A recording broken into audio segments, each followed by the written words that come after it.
everyone, and welcome to English Pod. My name is Marco. My name is Catherine, and today we're celebrating a very important and very special American holiday. That's right. Today we are celebrating and talking about Thanksgiving, a very, as you say, traditional and big holiday in the United States. That's right. So this year it's on November 25th. It's always on a Thursday. Let's check out our dialogue to hear about what happens at this special dinner and why this is a holiday, and then we'll be back to talk about it in just a moment.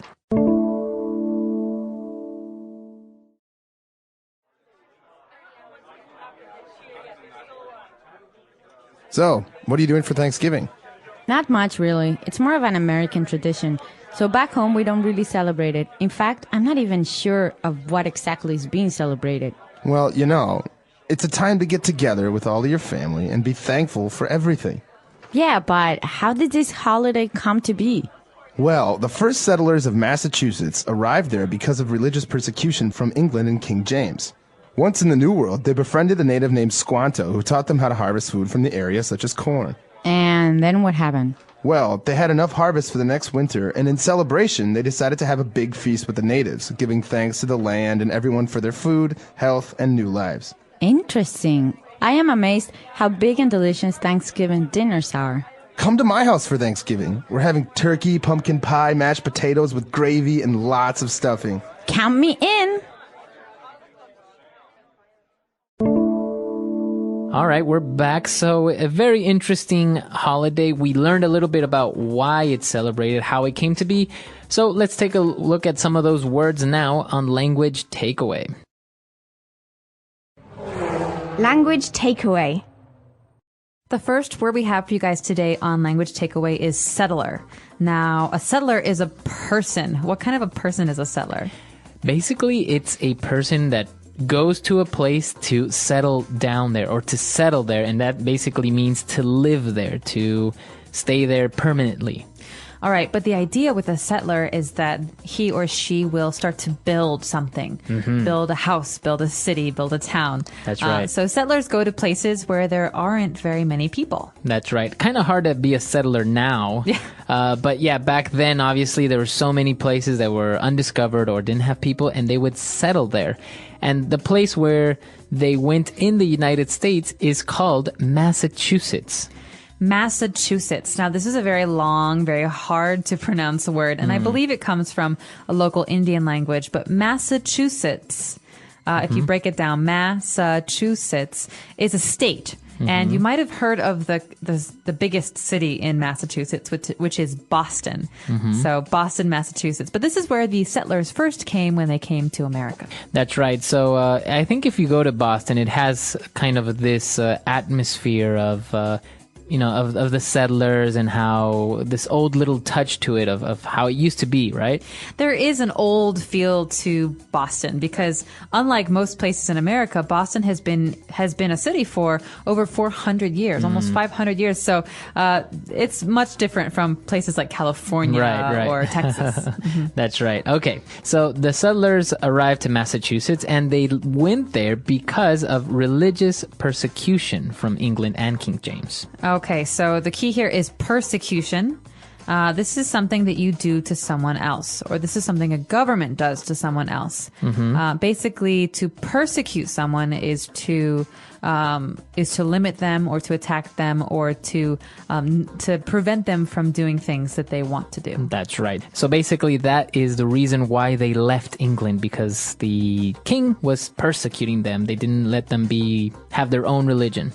Right, they had this religion and the king did not approve of the religion, and they felt like people were critical of them or attacking them or preventing them from practicing this religion. And so their religious persecution in England pushed them to this place, the New World. So that's our next word, right? That's right, the New World. And this is what they used to call the continent of United States or North America. They used to call it the New World. All right, so New World, Old World. So if we think of Europe as being the Old World, America, like you're saying, Latin America, North America, these are part of the New World. So it's almost like they had never been discovered before. Right. So, yeah, basically everyone was concentrated in Europe at that time. And then when they went to the West, they went to the New World.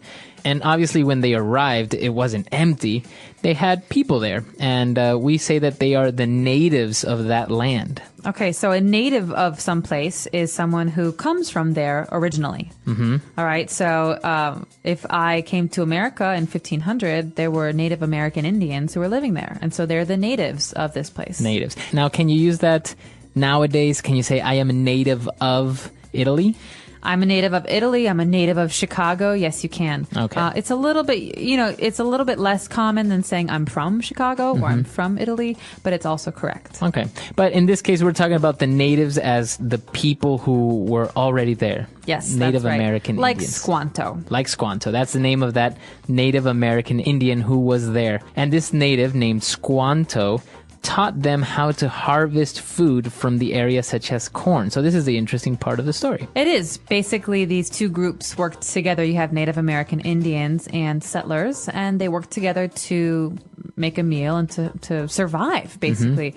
And to harvest food, the key here is that it's a verb. It's something you do to crops, or like corn, or potatoes, and you take them out from the field and you bring them home. Right. Okay. So in this case, the corn is growing out of the land, and if you go out and cut it down and take it, you are harvesting corn. You are picking collecting it. Exactly. And so they harvested the food and they have a very big meal. So we do want to talk about the special meal here that features all of this harvested food. Let's take a look at some of those words in Language Takeaway Part 2. All right. So talking about the foods. Now, obviously, the tradition is that you have this big meal together, and the one thing that is, I think, a given is that you have a big turkey.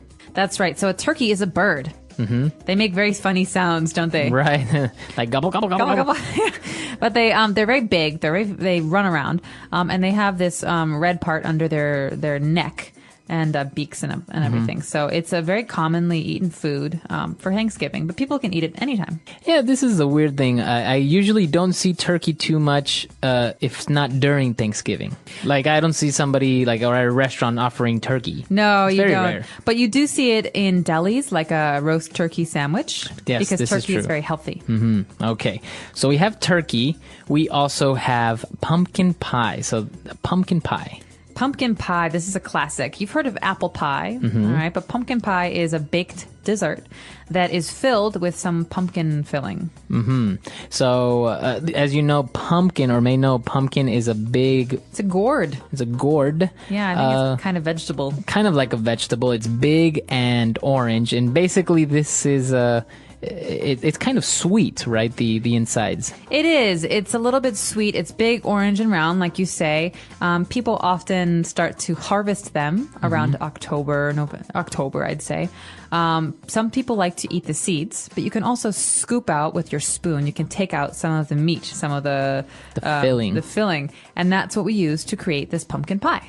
Very good. So pumpkin pie, delicious food. Now we also have a typical mashed potatoes with gravy. All right. I love mashed potatoes. Mashed means to squish or to break down or to push down. And so mashed potatoes, you have a normal potato and you mix up all the potatoes together. So it's kind of like soft and creamy. It almost becomes like a paste or almost like, let's say, like ice cream, but not cold. Not cold and not sweet. But yeah, that's the consistency. That's what it feels like. And so when we eat potatoes like this, in America, we often like to eat it with a sauce. And the sauce that we eat with mashed potatoes is called gravy. Gravy.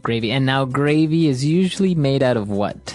Gravy is made from, well, you can make different kinds of gravy, but the way that we make it at my house is we take all of the juice from the turkey, because when you bake a turkey in the oven, some on the bottom of the pan, you'll get some liquid, some water, some fat.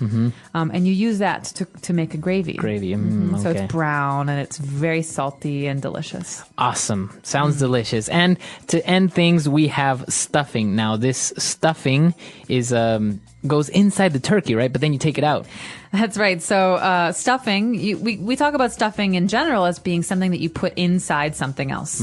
So if I have a stuffed animal, he has some cotton inside or whatever. But if you have a turkey, you take out all of the organs, the heart, the liver. You take those parts out because we don't eat those. And you put some bread, onions, and vegetables inside the turkey to cook. And then you take it out and you eat it. So it tastes a bit like turkey and meat, but it's very delicious. But you eat it apart. It kind of like, let's say, rice. It's like a side dish, like a side dish. All right. It sounds delicious. And obviously, it's a very big meal. And but very, very common, a traditional holiday in the United States. It's very fun to celebrate as well. You get together with family and you have this nice meal together. That's right. It's a wonderful holiday, and we'll be talking a bit about it in a second, but let's just take one more listen to today's dialogue.